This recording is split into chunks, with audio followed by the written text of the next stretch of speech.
వీళ్ళు వచ్చిన తర్వాత మిస్సింగ్ కేసెస్ దేని కింద దర్జు చేశారో కూడా ఎవరికి తెలియదండి. దిశ అనేటువంటి ఒక చట్టం తీసుకొచ్చామని చెప్పారు, గుర్తుందా మీకు? ఆడపిల్లల మీద అఘాయిత్యమైన, ఆడపిల్లల మీద ఏదైనా దాడి జరిగినా యూజువల్గా దేని మీద అది దేని అండర్లో అది రిజిస్టర్ అవ్వాలి ఆ కేసు? ఫోక్సో కిందనో ఇలాంటి కేసులు. చిన్నపిల్లలైతేనేమో పోక్సో కింద కావాలి, లేదా యాక్ట్ అగేన్స్ట్ రేప్ కింద కావాలి, లేదా outraging the modesty of a women రావాలి. తెలియనటువంటి చదువు రాని సన్నాసులు ఎవరైతే వైఎస్ఆర్సీపీలో కూర్చుని ఆ రోజున కాల్ రెగ్రెస్ చెప్పాడు ఒక్కొక్కడు, మేము దిశ తెచ్చాను వాళ్ళకే చెప్తున్నా.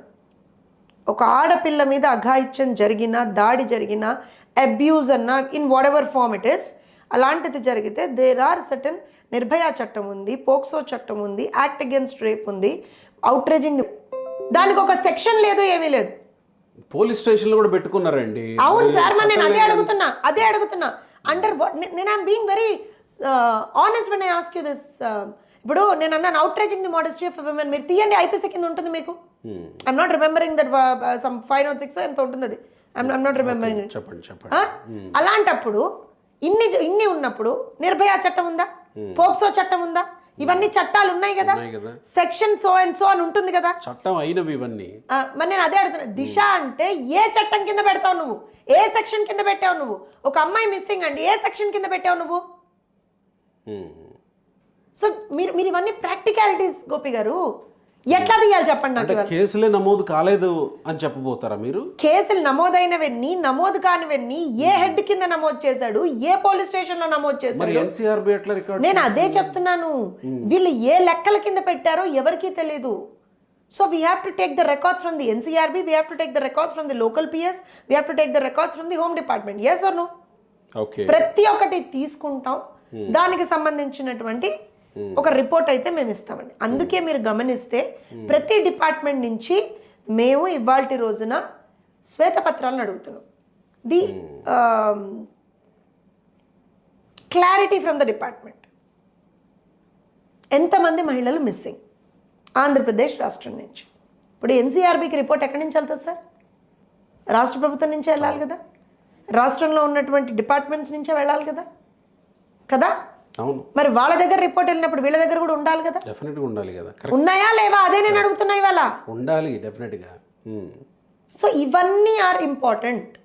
అందుకనే ఇవన్నీ, ఇది ఒక్కటే అంశం కాదు, చాలా అంశాలు ఉన్నాయి.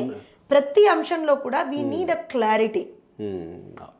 పెట్టుకున్నారు శ్వేతపత్రాలు ఏవో రిలీజ్ చేస్తాం. డెఫినెట్ గా ఇప్పుడు పోలవరం మీద రిలీజ్ చేసాం, అమరావతి మీద రిలీజ్ చేస్తున్నాం. అక్కడికి వద్దాం. ఇందాక అన్నారు ఒక మాట, చాలా పెద్ద మాటే.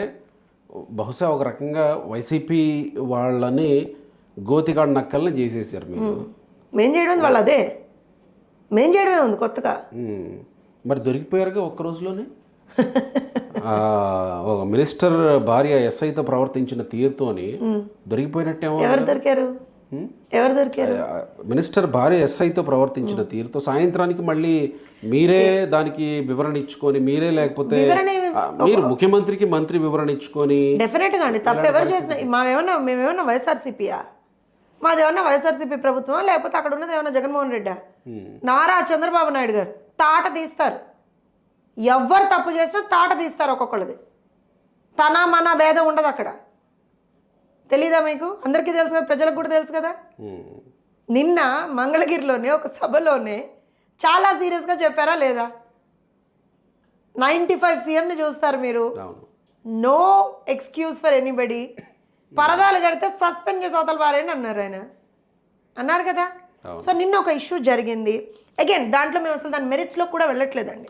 ఎందుకంటే ఏ మాటలు చెప్పినా సరే కొన్ని అన్యాక్సెప్టబుల్ అంతే. ఎస్, ఆ పర్టిక్యులర్ ఎస్ఐ కొంచెం వైఎస్ఆర్సీపీ ఫేవర్గానే ఉన్నాడు, వాళ్ళకే పనిచేస్తూ ఉన్నాడు ఎప్పటి నుంచో.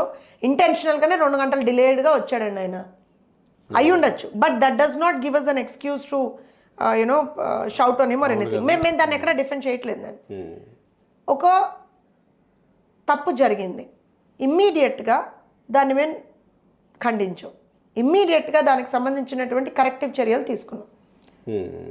అంటే బేసిక్గా అలా చర్యలు తీసుకుంటే ప్రజల్లో ఇంకో రకమైన చర్చ జరుగుతుందేమో కదా. ఓహో, వాళ్ళ పార్టీ వాళ్ళే తప్పు చేశారు కాబట్టి ఖండించారు, తప్పు చేసింది వాస్తవం అనే చర్చ వెళ్తుందేమో కదా.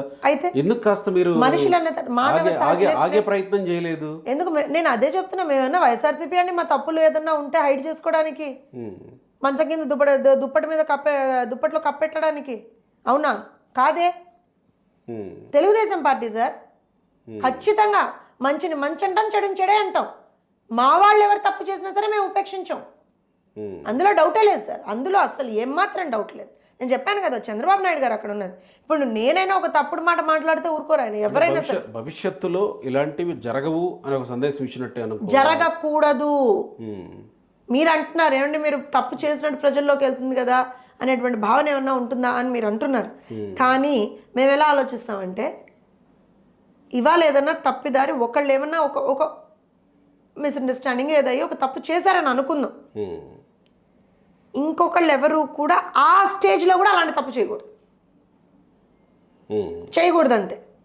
మనం ప్రజలకు సేవకులు అండి, ఎవ్వరికీ కూడా. ఇప్పుడు సాక్షాత్తు చంద్రబాబు నాయుడు గారు, లోకేష్ గారు, లేకపోతే ఇంకెవరైనా సరే ఫర్ దట్ మ్యాటర్ తీసుకోండి, కుర్చీకి ఒక టవల్ వేస్తేనే తీసి అవతల పారేస్తున్నారు. No special treatment for any one of us. Pavan Kalyan కూడా పూలు పక్కకెళ్ళి నడుచుకుంటూ వెళ్ళారు ఆయన. ఎందుకంటున్నా అంటే, మనం ప్రజల మధ్య నుంచి వచ్చినటువంటి వాళ్ళం, ప్రజల కోసం ఇవాళ అధికారంలోకి వచ్చినటువంటి వాళ్ళం. నేను ఈ పాయింట్ చాలా గట్టిగా చెప్తాను. మనం వచ్చింది ప్రజల కోసం అధికారంలోకి, ప్రజలకి మంచి చేయడానికి అధికారంలోకి వచ్చాం. అధికార దర్పం చూపించడానికో, అధికారంలో ఉన్నాం కదా అని ఏదో హై హ్యాండెడ్నెస్ చూపించుకోవడానికో మనం రాలేదు. తెలుగుదేశం పార్టీకి కానీ చంద్రబాబు నాయుడు గారికి కానీ అధికారం కొత్త కాదు, ఏది కొత్త కాదు. డబ్బు కొత్త కాదు, అధికారం కొత్త కాదు, ఏది కొత్త కాదు. మనం ఇవాళ ఎందుకు వచ్చాం అధికారంలోకి? ప్రజలకి మంచి చేయడానికి కొని వచ్చాం. ఆంధ్రప్రదేశ్ రాష్ట్రాన్ని అభివృద్ధి పరచుకోవడానికి వచ్చాం. ఖచ్చితంగా రేపు పొద్దున మన టార్గెట్ అదే చేసుకుంటాం.